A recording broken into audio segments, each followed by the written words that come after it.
नमस्कार, आप देख रहे हैं एएमजी न्यूज। आपके साथ मैं नीला। शहर और आसपास की खबरों को लेकर आज हम फिर हाजिर हैं। जिले के उपायुक्त विजया जाधव, डीडीसी मनीष कुमार एवं एसडीओ पीयूष सिन्हा ने एमजीएम अस्पताल का औचक निरीक्षण किया। इस दौरान पदाधिकारियों ने ओपीडी, मेडिसिन सेवा, ऑक्सीजन प्लांट एवं नए निर्माणाधीन अस्पताल भवन की सुविधाओं का जायजा लिया। उपायुक्त विजया जाधव ने निरीक्षण के क्रम में अस्पताल में नर्सों की कमी को देख अस्पताल अधीक्षक को तलब किया। उन्होंने नर्स की कमी के सवाल पर आपत्ति जताई और कहा रोटेशन के आधार पर नर्सों की सेवा ली जाए। उपायुक्त ने कहा कि पहले की तुलना में एमजीएम अस्पताल की विधि व्यवस्था में सुधार हुआ है। हालांकि उन्होंने माना कि अभी भी इसमें सुधार करने की संभावना है। उपायुक्त ने यहाँ आने जाने वाले मरीजों एवं उनके परिजनों से भी सहयोग की अपील की है।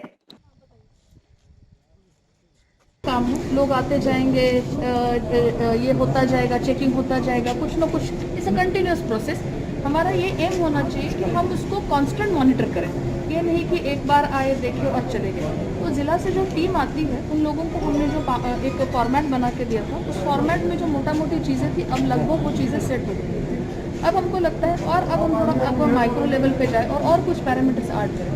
जैसे कि आज रविवार है और रविवार में भी फुल स्ट्रेंथ में आउटसोर्सिंग का स्टाफ होना चाहिए, तो वो स्टाफ नहीं है। तो अब हम ये कारण परीक्षा करेंगे कि वो स्टाफ क्यों नहीं है, या फिर स्टोर इंचार्ज जो नर्स है वो शायद रविवार को किसी और को ड्यूटी नहीं दी है। तो अभी हमने अधीक्षक साहब को बोला है कि आप किसी एडिशनल ड्यूटी देके स्टोर को भी रखिए, क्योंकि हॉस्पिटल है ना, आपको रविवार शनिवार सुबह शाम का कोई तो हिसाब किताब नहीं है। तो आई मीन टू से कि हम इस मॉनिटरिंग को कांस्टेंट रखना चाह रहे हैं, इसमें क्वालिटी इम्प्रूवमेंट हो। साथ ही साथ जो बगल में हॉस्पिटल का नया कंस्ट्रक्शन हो रहा है, वहाँ पे जो हमारी कंस्ट्रक्शन कंपनी है उनके कुछ ऑपरेशनल इश्यूज है, कुछ प्रॉब्लम्स है, उसको भी सॉल्व करना ज़रूरी था। मणिपुर में आदिवासी महिला के साथ हुए अमानवीय बर्ताव को लेकर देश भर में विरोध प्रदर्शन जारी है।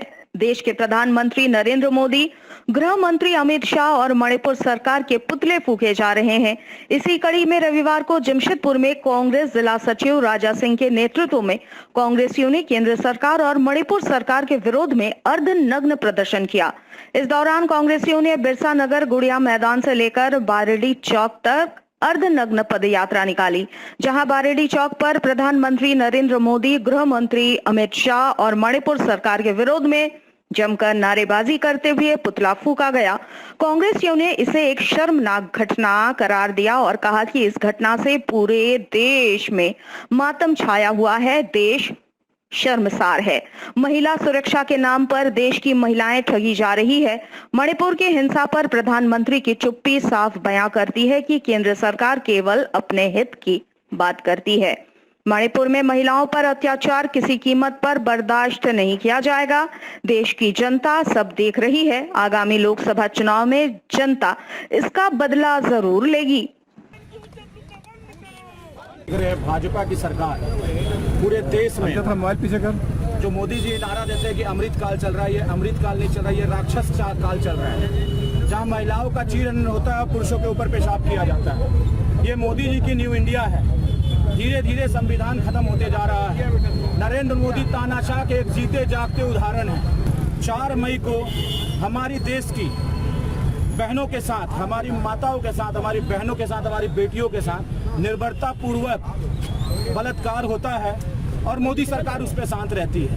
भाजपा का सीएम का ये मानसिकता है कि इस प्रकार की घटना सैकड़ों के रूप में होती है, तो सोचिए वो देश क्या होगा, उसका उस राज्य का क्या होगा। लोगों ने भाजपा सरकार के विरोध में और मणिपुर के मुख्यमंत्री का इस्तीफा मांगते हुए प्रधानमंत्री नरेंद्र मोदी का, अमित शाह जी का और बीरेन सिंह जी का पुतला हम लोगों ने गोल चक्कर में जलाया है, ये मांग करते हुए कि मणिपुर के सीएम को इस्तीफा देना चाहिए, नैतिकता के आधार पर जिम्मेवारी लेते हुए। झारखंड राज्य में बंगला भाषा के उत्थान और बंग भाषियों को उनके अधिकार दिलाने हेतु अब राज्य भर में झारखंड बंगला भाषी उन्नयन समिति के बैनर तले आंदोलन किया जाएगा। वैसे पूरे राज्य के विभिन्न जिलों में बंग भाषी इस मंच के गठन हेतु पूर्व से ही सक्रिय थे और लगातार बैठकों का दौर जारी था। रविवार को जमशेदपुर में आयोजित अंतिम बैठक में इस मंच का गठन कर लिया गया, जिसका नाम झारखंड बंगला भाषी उन्नयन समिति रखा गया है। मंच के गठन के उपरांत जमशेदपुर निवासी अचिंतम गुप्ता को अध्यक्ष चुन लिया गया। आगामी दिनों में राज्य भर के सभी जिलों में इसकी कमेटी का गठन किया जाएगा, जो आगे लगातार बांग्ला भाषा के उत्थान के लिए काम करेगी। बांग्ला भाषा को लेकर आंदोलन कर रहे हैं, विभिन्न सांस्कृतिक प्रोग्राम कर रहे हैं।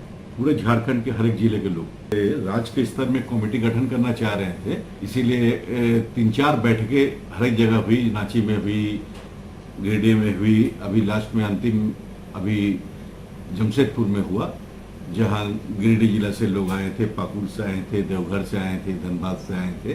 सभी को लेके एक मंच, संयुक्त मंच बनाया गया, जिस बैनर तले हम बांग्ला भाषा के हर एक समस्या को उठाएंगे। सरकार के पास हर एक काम को हम लोग इसी बैनर तले अब करेंगे, जिसका नाम दिया गया झारखंड बांग्ला भाषा उन्नयन समिति। धनबाद के बेंगू ठाकुर जी हैं, उनको चेयरमैन बनाया गया, और जमशेदपुर के अचिंतम गुप्ता, माननीय अचिंतम गुप्ता जी को इस समिति का प्रेसिडेंट बनाया गया है। सेक्रेटरी बनाया गया है राजेश राय जी को। 2 संयुक्त सचिव बने हैं, एक घाटशिला से हैं तापस चक्रवर्ती, और चाईबासा से काबू दत्ता की बैठक अब शुरू हो जाएगी। रांची में एक हम लोग का केंद्रीय कार्यालय भी खोला जाएगा, और विभिन्न मांगों को लेके हम लोग सड़क पर भी उतरेंगे, और मुख्यमंत्री हो सकते हैं हम लोग दिल्ली भी जाएं, पीएम से भी मिले। मणिपुर राज्य में महिला के साथ हुए बलात्कार की घटना के बाद जमशेदपुर में लगातार मणिपुर एवं केंद्र सरकार का विरोध जारी है। इसी कड़ी में बाड़ीडीह गोलचक्कर पर संयुक्त वाम दलों के द्वारा पुतला दहन किया गया। इनके द्वारा मणिपुर सरकार एवं प्रधानमंत्री नरेंद्र मोदी का पुतला दहन किया गया। सभी ने इस दौरान एक स्वर में मणिपुर की घटना की निंदा करते हुए इसका जिम्मेवार मणिपुर सरकार एवं केंद्र सरकार को ठहराया। सीपीआई के जिला सचिव अंबुज ठाकुर ने कहा कि भाजपा केवल नफरत की राजनीति करती है, और यही कारण है कि आज मणिपुर लगातार 2 महीने से जल रहा है। साथ ही महिलाएं वहां असुरक्षित है। इन्होंने कहा कि वाम दल इसे बर्दाश्त नहीं करेगी। साथ ही मणिपुर सरकार को बर्खास्त करते हुए वहां राष्ट्रपति शासन लागू किए जाने की मांग की गई। सीपीएम माले के साथ आज तमाम संयुक्त जो हमारा वाम दल है, उसको लेकर के मणिपुर का जो घटना है, देश को शर्मसार करने वाली घटना है।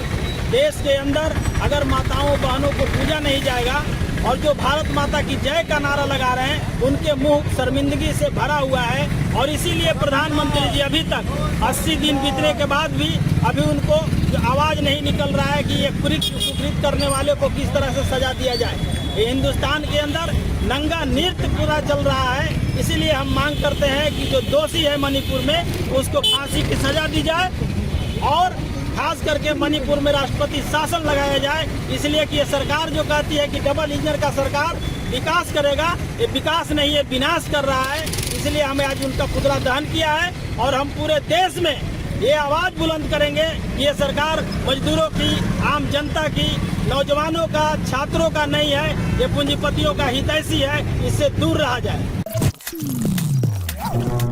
जमशेदपुर में 74वें वर्ण महोत्सव के तहत घाटशिला विधानसभा के सुदूर बुरोडी डैम क्षेत्र में वर्ण महोत्सव का आयोजन किया गया, जहां क्षेत्र के विधायक रामदास सोरेन मुख्य अतिथि के रूप में शामिल रहे। मौके पर जिले की डीएफओ ममता प्रियदर्शी समेत क्षेत्र के जिला पार्षद समेत कई अतिथि एवं बड़ी संख्या में ग्रामीण एवं स्कूली छात्र छात्राएं शामिल रहे। सभी ने इस दौरान परिसर में बड़ी संख्या में पौधारोपण किया। मुख्य रूप से स्कूली छात्रों को ज्यादा से ज्यादा पौधारोपण करने के प्रति जागरूक किया गया। जिले की डीएफओ ममता प्रियदर्शी ने कहा कि वनों के संरक्षण हेतु केवल वन विभाग ही नहीं, बल्कि सामूहिक रूप से प्रत्येक व्यक्ति को अपनी जिम्मेवारी को समझने की जरूरत है, तभी हम वनों और पर्यावरण का संरक्षण कर पाएंगे। वहीं क्षेत्र के विधायक रामदास सोरेन ने भी सभी को पर्यावरण संरक्षण की दिशा में सजग किया। उन्होंने कहा कि पर्यावरण का संरक्षण मनुष्य के लिए अति आवश्यक है, और इसके बिना मनुष्य जीवित नहीं रह सकता। और कोरोना काल में ये साबित हो चुका है, जहां हमें अलग से ऑक्सीजन की जरूरत को सिलेंडर के माध्यम से पूरा करना पड़ा था। इस कारण हमें अधिक से अधिक पौधारोपण एवं वनों को संरक्षित करने की आवश्यकता है, तभी हम आने वाली पीढ़ी को एक स्वच्छ धरती प्रदान कर पाएंगे। ये सराहनीय कदम है कि आज अब के समय में हमें हर इंसान को स्वच्छ जिंदगी की ज़रूरत है, स्वच्छ सांस स्वस्थ होने की ज़रूरत है, अब जिसके लिए पेड़ की होना अति आवश्यक है। 74वें वन महोत्सव की सभी को शुभकामनाएं। जैसा कि हम जान रहे हैं कि आज यहाँ बुरुडी डैम के पास हमने एक वन महोत्सव का आयोजन किया था, जिसमें स्कूल के बच्चों को आमंत्रित किया गया था। ये एक प्रयास है कि सभी बच्चे और सभी उनके अभिभावक ये समझ सकें कि केवल पेड़ लगाना आवश्यक नहीं है, पेड़ों का संरक्षण एवं संवर्धन भी आवश्यक है। कहीं ना कहीं बच्चों में एक ऐसे लाइफस्टाइल की ज़रूरत है जो कि एनवायरनमेंट फ्रेंडली हो, इको फ्रेंडली हो और वो स्वस्थ रह सके और इस एनवायरनमेंट में और हेल्दी तरीके से सर्वाइव कर सके। जमशेदपुर के सबसे पुराने स्कूलों में शुमार सैक्ची हाई स्कूल के 75वें स्थापना दिवस पर स्कूल प्रबंधन ने मानव सेवा कर स्थापना दिवस को मनाया। इस मौके पर विशाल रक्तदान शिविर एवं स्वास्थ्य जांच शिविर का आयोजन किया गया। इस शिविर में वैसे डॉक्टर भी शामिल होकर अपनी सेवा प्रदान करते नजर आए जो खुद इसी स्कूल से पास आउट हुए थे। बता दें, स्कूल की एल्यूमनी स्कूल के संचालन का कार्य करती है और इसे किसी प्रकार की सरकारी सुविधा नहीं मिलती है। सैकड़ों की संख्या में विगत 75 वर्षों से इस स्कूल में छात्र शिक्षा ग्रहण करते आ रहे हैं। इस मौके पर प्रतीक संघर्ष फाउंडेशन के सहयोग से यहाँ रक्तदान शिविर का आयोजन किया गया। स्कूल प्रबंधन की सदस्य पूर्वी घोष ने कहा कि स्कूल के प्लैटिनम जुबली के मौके पर मानव सेवा का कार्य किया जा रहा है ताकि स्कूल के छात्रों के भीतर मानव सेवा की भावना कम उम्र से ही जागृत हो सके। हमारा साक्षी हाई स्कूल का प्लैटिनम जुबली सेलिब्रेशन है, तो ये आज का जो प्रोग्राम है इसमें ब्लड डोनेशन कैंप और health checkup camp, eye checkup camp का आयोजन किया गया है। और ये सेलिब्रेशन एक कमेटी तैयार किया गया है जिसका सहयोग से ये किया जा रहा है। और जो ब्लड डोनेशन कैंप है प्रतीक संघर्ष उनके सहयोग से, उनका फाउंडर अभिजीत सरकार इसमें सहयोग किए हैं। और ऐसे जो चेकअप है उसमें बहुत हर्ट्स की बात है कि हमारा स्कूल से पास आउट सोमो जी उन्होंने आज आए हैं ये देने के लिए, सेवा देने के लिए। इसी स्कूल से पास करके वो आज डॉक्टर बने और आज सेवा प्रदान करें, ये हम लोगों के लिए बहुत खुशी की बात है। और भी 2 जन डॉक्टर है, डॉक्टर अमित दास भी है, वो लोग भी आके सेवा दे रहे हैं। और हम लोग का एक मैसेज ये है कि ये स्कूल एक माइनॉरिटी स्कूल है, इसमें सरकारी कोई योगदान आर्थिक सहयोग नहीं मिलता। जितने पास आउट स्टूडेंट हैं वही लोग अपना अनुदान देके डोनेशन देके स्कूल का पूरा डिस्टेंपर बोलिए, स्कूल का फैन लगाना बोलिए, इसका रिनोवेशन बोलिए, सब एक जो एक स्टूडेंट है एलमनाई है सबका सहयोग से हो रहा है। जमशेदपुर में देश के वीर शहीद बाल गंगाधर तिलक एवं चंद्रशेखर आजाद की जयंती के मौके पर झारखंड क्रांति सेना के द्वारा रक्तदान शिविर का आयोजन कर वीर सपूतों को नमन किया गया। झारखंड क्रांति सेना के संरक्षक संजीव आचार्य ने इस मौके पर कहा कि आज संयोग से उनका भी जन्म दिवस है और आज ही देश के 2 वीर शहीदों की भी जयंती है। ऐसे खास मौके पर युवाओं के बीच देश प्रेम और मानवता का संदेश देते हुए उनके द्वारा विगत 14 वर्षों से लगातार रक्तदान शिविर का आयोजन किया जा रहा है। यहाँ मौजूद तमाम युवाओं ने पहले वीर शहीदों के चित्र पर पुष्प अर्पित किया, जिसके बाद सभी ने रक्तदान किया। 23 जुलाई भारत के इतिहास का ऐसे ऐतिहासिक दिन जहाँ 2 महान सपूतों ने जन्म ग्रहण किया था। लोकमान्य बाल गंगाधर तिलक जिन्होंने कहा था कि स्वराज हमारा जन्मसिद्ध अधिकार है, और दूसरे चंद्रशेखर आजाद जी। चंद्रशेखर आजाद जी ने कहा था कि मैं आज़ाद हूँ, आज़ाद ही रहूँगा। तो ऐसे महान सपूतों के दिन हम लोगों ने रक्तदान महादान शिविर का आयोजन इसलिए किया है कि रक्तदान से ऐसे लोगों के प्राण हम लोग बचा सकते हैं जो असहाय है, गरीब है, जाति धर्म से ऊपर है, उठ के है। क्योंकि हम लोग यहाँ रक्त दे रहे हैं, हमारा रक्त किसको जा रहा है, कहाँ जा रहा है, हम लोगों को नहीं पता। हम लोगों ने इसलिए संकल्प लिया है, शहीद स्मारक निर्माण समिति जमशेदपुर और झारखंड क्रांति सेना के बैनर तले एक 13वीं ब्लड डोनेशन कैंप है और 3 जगह आज कैंप चल रहा है। हम लोग की उम्मीद है कि जो हम लोग का लक्ष्य है, वो लक्ष्य को पूरा हो सके। इसी आशा और उम्मीद के साथ तमाम युवाओं साथियों को, माताओं को, बहनों को, पत्रकार बंधुओं को मैं धन्यवाद देना चाहता हूँ कि आज का दिन को सार्थक करें और सफल करें।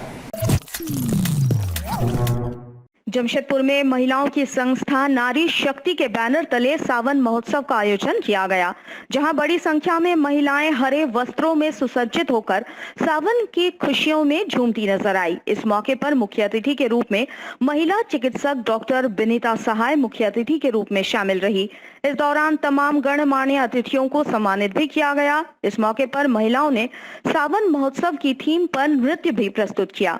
आयोजन समिति की अध्यक्ष अपर्णा गुहा ने कहा कि महिलाओं के भीतर छुपी प्रतिभा को बाहर निकालने एवं उन्हें समाज के सामने उजागर करने हेतु इस तरह के कार्यक्रमों का आयोजन हर वर्ष किया जाता है।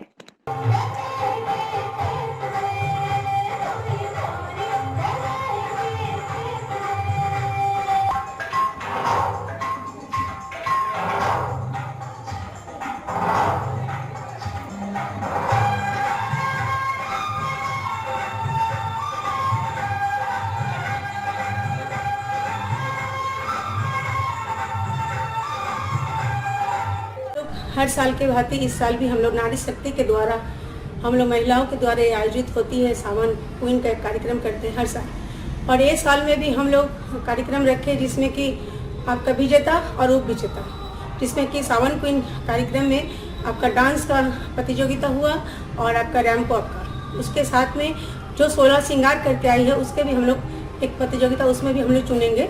तो उसी में सभी इस बार हम लोग का 100 से ज़्यादा महिलाएं भाग ली है। और हर साल हम लोग इस इंतजार में रहते हैं कब आएगी सावन और झूमेंगे हम लोग एक साथ। और हमारे यहाँ पर जो मुख्य अतिथि के तौर पे आए थे बिनीता सहाय मैडम, और हम लोग दीप प्रज्वलित करके हम लोग कार्यक्रम का शुरुआत किए हैं। और सभी महिलाओं को सावन के अवसर पर ही आज हम लोग कार्यक्रम को किए हैं। आज के लिए बस इतना ही। कल हम नए खबरों के साथ फिर हाजिर होंगे। तब तक के लिए AMG न्यूज की पूरी टीम को दीजिए इजाजत। नमस्कार।